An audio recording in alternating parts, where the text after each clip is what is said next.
تبعهم بإحسان إلى يوم الدين. أما بعد فقد قال الله سبحانه وتعالى: ومن آياته أن خلقكم من أنفسكم أزواجا لتسكنوا إليها وجعل بينكم مودة ورحمة إن في ذلك لآيات لقوم يتفكرون. وقال النبي صلى الله عليه وسلم: يا معشر الشباب من استطاع منكم الباءة فليتزوج فإنه أغض للبصر وأحسن للفرج ومن لم يستطع فعليه بالصوم فإنه له وجاء أو كما قال عليه الصلاة والسلام. محترم بزرگوں اور دوستوں،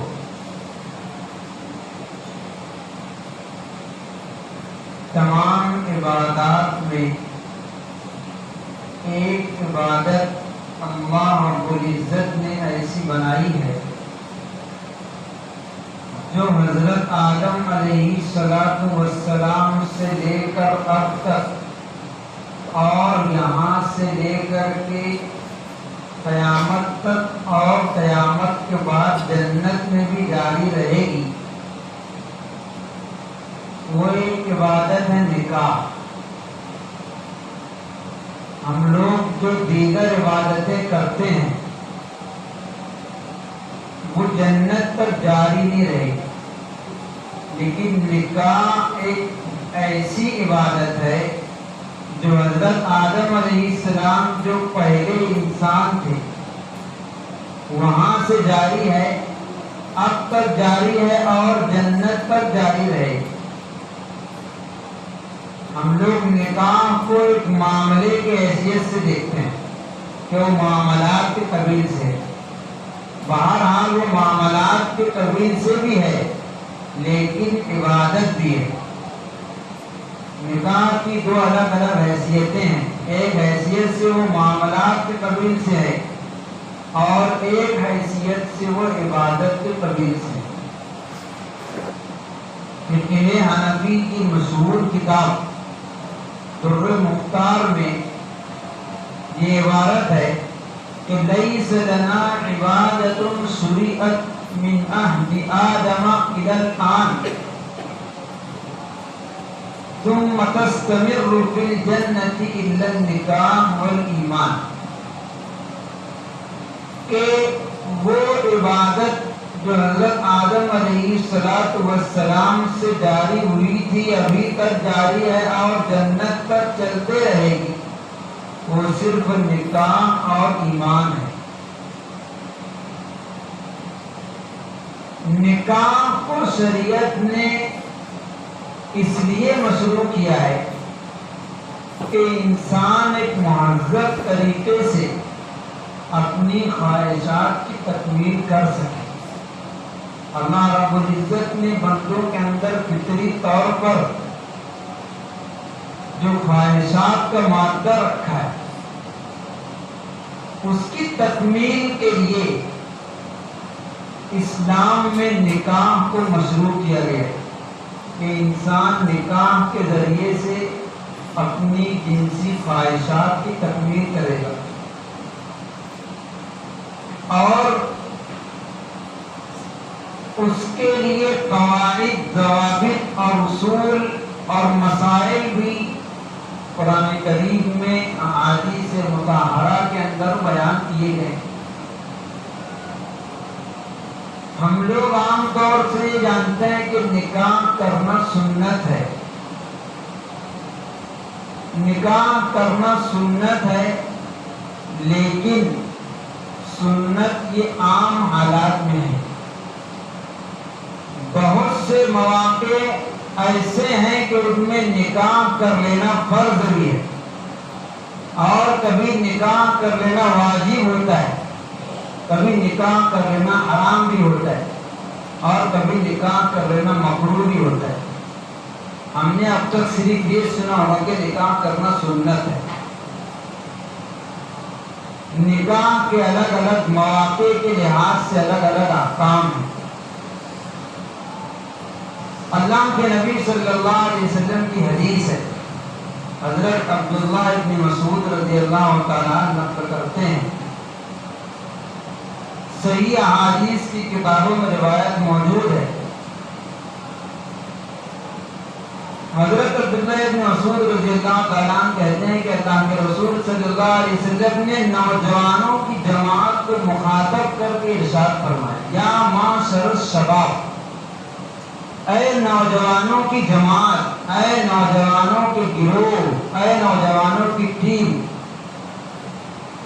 من استطاع منکم الباءۃ، جو شخص تم میں سے نکاح کی قدرت رکھتا ہو، نکاح کرنے پر قادر ہو، باءۃ کہتے ہیں نکاح کی قدرت کو، فلیتزوج، اس کو چاہیے کہ نکاح کر لے۔ نکاح کی قدرت سے مراد کیا ہے؟ نکاح کی قدرت سے مراد تم میں سے جو شخص نکاح کرنے کے بعد حقوق ادا کرنے پر قادر ہو، اس کو چاہیے کہ نکاح کر لے۔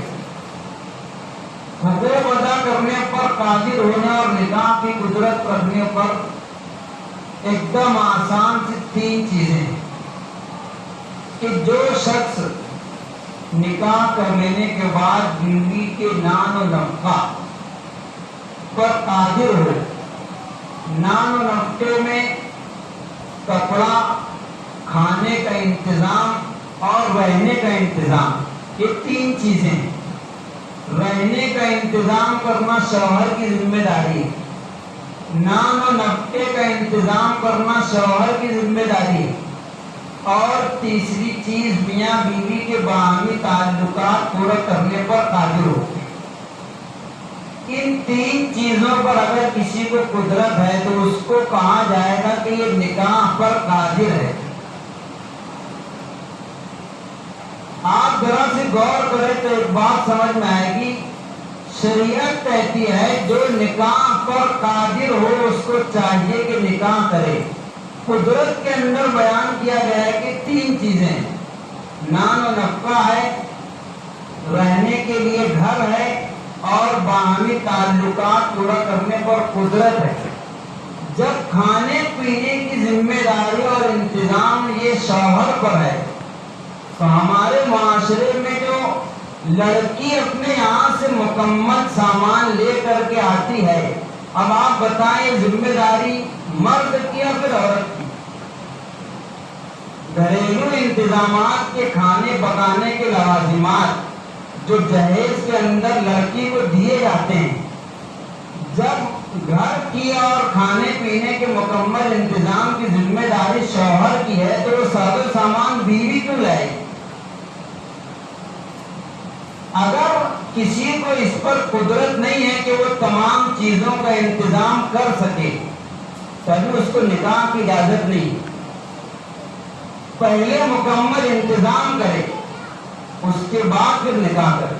من استطاع منکم الباءۃ، جو نکاح کی قدرت رکھتا ہو وہ شخص نکاح کرے۔ اگر نکاح کی قدرت نہیں ہے، گھر کا انتظام نہیں ہے، گھریلو سامان کا انتظام نہیں ہے، یا میاں بیوی کے باہمی تعلقات پورا کرنے پر قدرت نہیں ہے تو ابھی اس کو نکاح کی اجازت نہیں ہوگی۔ جو شخص ان تمام چیزوں پر قادر ہو اس کے لیے نکاح کر لینا مسنون ہے۔ نکاح نارمل حالت میں، حالت اعتدال میں، جب آدمی تمام حقوق ادا کرنے پر قادر ہو اس صورت میں اس کے لیے نکاح کر لینا سنت ہے۔ نکاح کرنا کبھی فرض بھی ہوتا ہے۔ جب انسان ان تمام چیزوں پر قادر ہے اور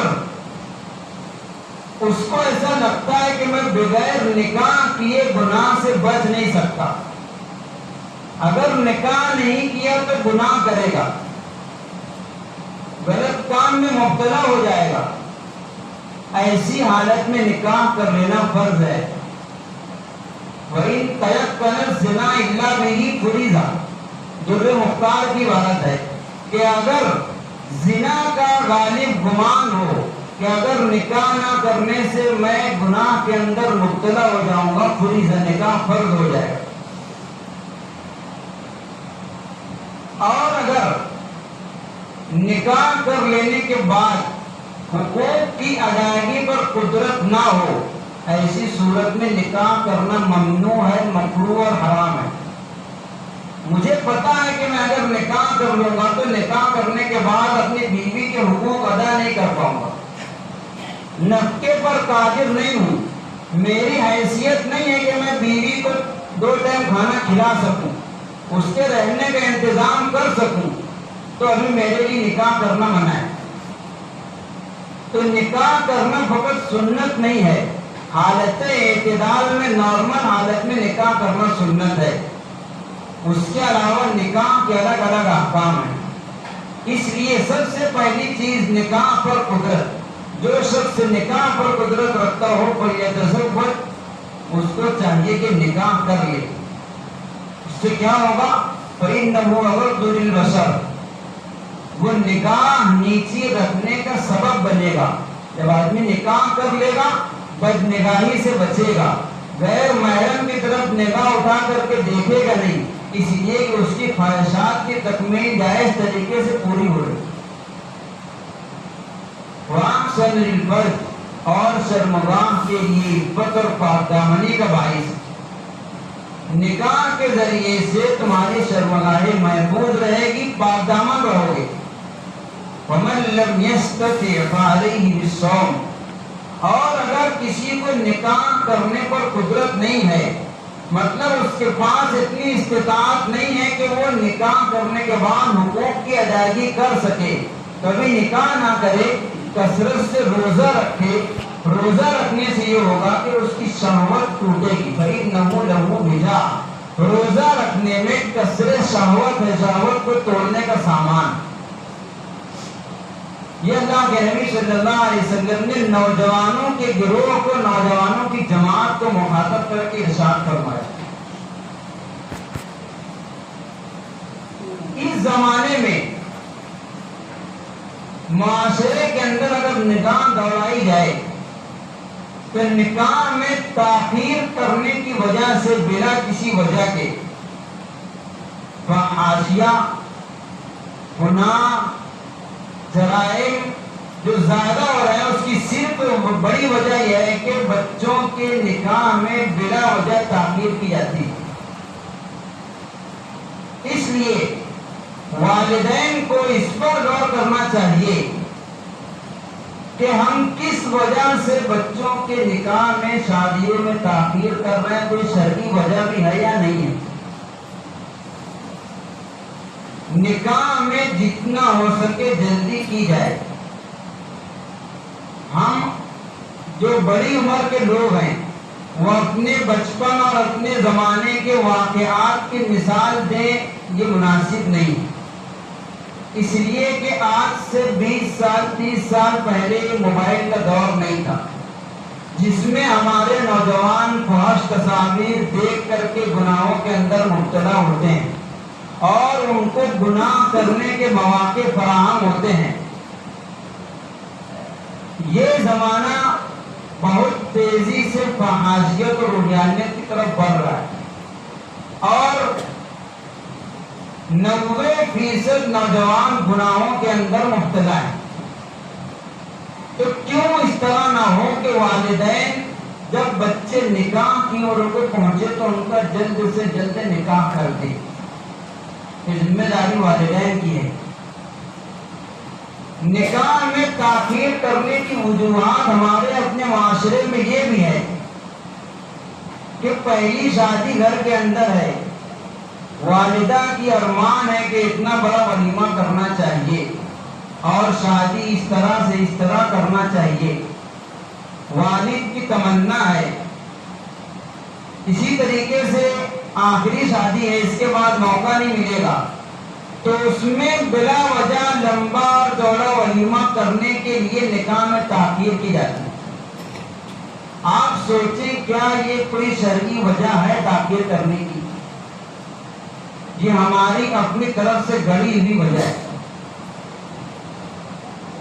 آپ احادیث کے ذخیرے میں دیکھیں گے اللہ کے نبی صلی اللہ علیہ وسلم کے زمانے کے واقعات کو اٹھا کر پڑھیں گے تو نکاح کی بالکل مختلف صورت تھی۔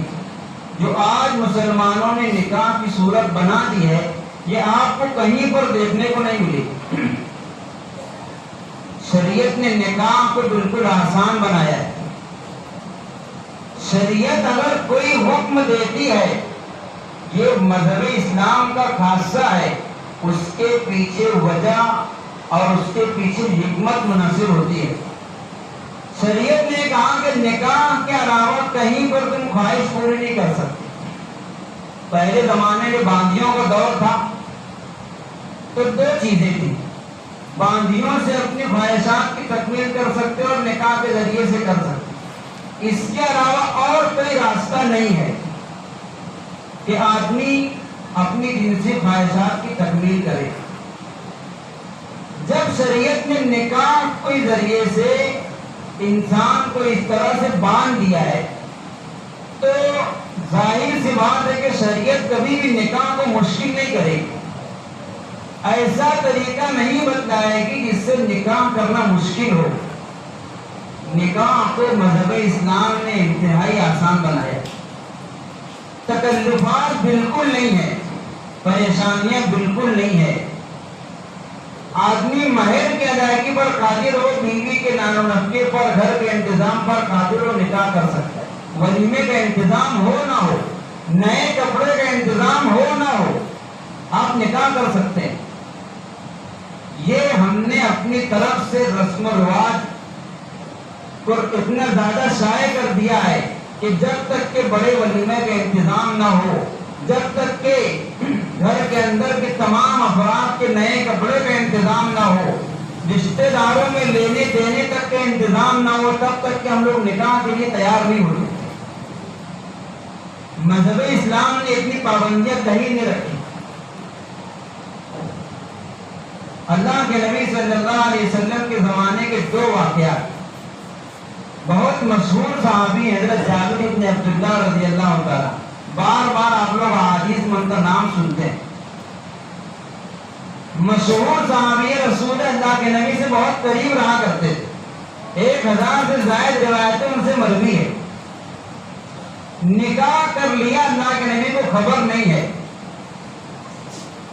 ان کے لیے سب سے زیادہ محبوب ترین شخصیت نبی تھے۔ صحابہ کی نگاہ میں نبی کریم صلی اللہ علیہ وسلم سے زیادہ محبوب کوئی نہیں۔ اگر نکاح کوئی ایسی چیز ہوتی جس کو بہت اہتمام سے کیا جائے تو ضرور صحابی پہلے نبی کو اطلاع کرتے اور نبی سے نکاح پڑھواتے۔ جس طرح سے ہمارے اپنے معاشرے میں رواج پکڑ لیا کہ کسی بڑے مولانا سے ہی نکاح پڑھوائیں، بہت سے نوجوانوں کی بھی خواہش ہوتی ہے کہ بھلے فلاں مولانا سے ہی میرا نکاح ہوگا۔ صحابی ہیں، ان کے لیے سب سے مقدس ترین شخصیت حضور ہے، نکاح کر لیا، حضور کو اطلاع نہیں ہے۔ فرماتے کننا مع رسول اللہ صلی اللہ علیہ وسلم فی غزوۃ، اللہ کے رسول صلی اللہ علیہ وسلم کے ساتھ ایک غزوے میں تھے۔ فلما قفلنا، جب غزوے سے ہم لوٹے، کننا قریب من المدینہ، ہم مدینہ سے کچھ قریب تھے۔ میں نے کہا یا رسول اللہ انی حدیث عہد بعرسی، میری ابھی شادی ہوئی ہے، میں دوسرے صحابہ کے مقابلے میں جلدی واپسی کی اجازت چاہتا ہوں۔ اللہ کے نبی نے فرمایا ہر تزوجت کا، کیا آپ نے نکاح کر لیا؟ کہا کہ ہاں۔ آپ نے برکت کی دعا دی۔ آپ نے یہ نہیں کہا کہ مجھ کو پوچھا نہیں، میں اتنا بڑا ہوں، میرے پوچھے بغیر نکاح کر لیے، مجھ کو اطلاع بھی نہیں۔ ہمارے اپنے خاندان میں معاشرے میں جو بڑے لوگ ہوتے ہیں، اگر ان کو اطلاع نہ ہو اور نکاح کر دیا جائے، زندگی بھر بات نہیں کریں کہ میں خاندان کا بڑا ہوں، بڑا بھائی ہوں، فلاں ہوں، مجھ سے پوچھے بغیر نکاح ہو گیا۔ اللہ کے نبی ذرہ برابر ناراض نہیں تھے۔ اس سے یہ سمجھ میں آتا ہے کہ نکاح کوئی اتنی اہتمام سے کرنے کی چیز نہیں ہے۔ جتنا اہتمام سے ہم لوگ کرتے ہیں. حضرت عبد الرحمن بن عوف رضی اللہ تعالیٰ ان کا بھی اسی طرح کا واقعہ ہے. شادی کر لینے کے بعد جب بدن پر کچھ دردی کا اثر اللہ کے نبی نے دیکھا تو فرمایا کہ عبد الرحمن نے کیا ہے, تم نے تو نکاح نہیں کیا تھا. کہا کہ اللہ کے رسول میرا نکاح ہو گیا. آپ نے ان کو بھی برکت کی دعا کی. اللہ کے رسول صلی اللہ علیہ وسلم کے زمانے میں اس طرح سے نکاح ہو جایا کرتے تھے. اب بھی بہت سے ایسے گھرانے ہیں جن میں سادگی سے نکاح ہوتا ہے, لیکن وہ انگلی پر گننے کتنے ہیں. ہم نے معاشرے میں نکاح کو کتنا مشکل بنا دیا ہے. جو لوگ رسم و رواج کے ساتھ نکاح کرتے ہیں سب کے سب اس جرم میں شریک ہیں. من سن سنتن سیئتن, جو شخص کوئی بری عادت کو رواج دے گا جب تک بھی اس پر عمل کیا جائے گا اس کا گناہ ان کو ملتا رہے گا. جو لوگ بھی رسم و رواج کے ساتھ شادیاں کرتے ہیں آئندہ جب تک بھی رسم و رواج کے ساتھ شادیاں کی جائے گی سب کو اس کا وبال ملے گا. اس کی وجہ یہ ہے کہ اتنی شادیاں مہنگی ہو جانے کی وجہ سے نوجوان گناہوں کے اندر مبتلا ہیں, شادیاں تاخیر سے ہو رہی. اگر جس سہولت اور آسانی کے ساتھ نکاح کو شریعت نے مشروع کیا ہے اتنی آسانی سے کیا جائے, آپ خود سوچ اور سمجھ سکتے ہیں کہ نکاح کتنی آسانی سے ہو جائے. آپ صرف مہر کی ادائیگی پر قادر ہوں, بیوی کے حقوق ادا کرنے پر قادر ہوں, ولیمہ بھی فرض نہیں ہے نہ واجب ہے, سنت ہے. اگر آپ کی استطاعت ہو کریں, نہ ہو تو نہ کریں. ولیمہ کرنا سنت ہے, فرض اور واجب نہیں ہے. وہ بھی آدمی کی استطاعت پر موقوف ہے, جتنی استطاعت ہو اتنی کرے. اللہ کے نبی صلی اللہ علیہ وسلم نے 11 شادیاں کی. 11 شادیوں میں صرف آپ کی ایک شادی ایسی تھی جس میں آپ نے گوشت اور روٹی کا ولیمہ کیا. باقی 10 شادیوں میں آپ کو کہیں پر نہیں ملے گا کہ آپ نے اہتمام سے ولیمہ کیا. حضرت انس فرماتے ہیں, بخاری شریف کی حدیث ہے, ما علم رسول اللہ صلی اللہ علیہ وسلم ما علم علی زینب علم بشاتن, کہ صرف اور صرف حضرت زینب بنت جہش کے نکاح میں اللہ کے نبی نے گوشت اور روٹی کا ولیمہ کھلایا. حضرت صفیہ کے نکاح میں صرف اللہ کے نبی نے اپنا دسترخوان بچھا دیا اور کہا کہ جس کے پاس جو لے کر یہاں پر آ جائے دسترخوان میرا, کھانا آپ کا. اس طرح یہ ولیمہ ہوا ہے. ایک اور غالباً حضرت میمونہ کا نکاح ہے. ان کے نکاح میں اللہ کے نبی صلی اللہ علیہ وسلم نے ستوں کے ذریعے سے ولیمہ کھلایا. آپ نے اپنے عمل کے ذریعے سے سبق دیا ہے, جس کی جو استطاعت ہو, حیثیت ہو, اس طرح سے ولیمہ کر سکتا ہے. نہیں بھی کرے تو حرج نہیں ہے. آپ سے سوال یہ ہوگا قیامت میں آپ نے ولیمہ کیوں نہیں کیا. کریں گے فضول خرچی کر کے قرض لے کر, اس کے بارے میں سوال ہو سکتا ہے کہ ایک سنت کام کے واسطے تم نے قرض کیوں لیا. اکثر لوگ شادیوں میں قرض کر کے شادی کرتے ہیں. ولیمے کی ادائیگی کے لیے قرض لینا یہ کوئی سمجھ میں آنے والی بات نہیں. ہم نے معاشرے میں نکاح کو اتنا مشکل بنا دیا ہے. نکاح کی صورت کو سمجھیں. ایک واقعہ سناؤں گا اور بات ختم کروں گا. رمضان کے مہینے میں ایک نوجوان کا میسج آیا واٹس ایپ پر, اسی رمضان. اس نے اپنا حال سنایا کہ میں پہلے بہت زیادہ خواہشات میں, فحاشی میں, گناہوں کے اندر مبتلا تھا. ایک زمانے تک میں نے بہت زیادہ عیاشی کی. اس کے بعد خود سے میرے دل میں کچھ بات آئی.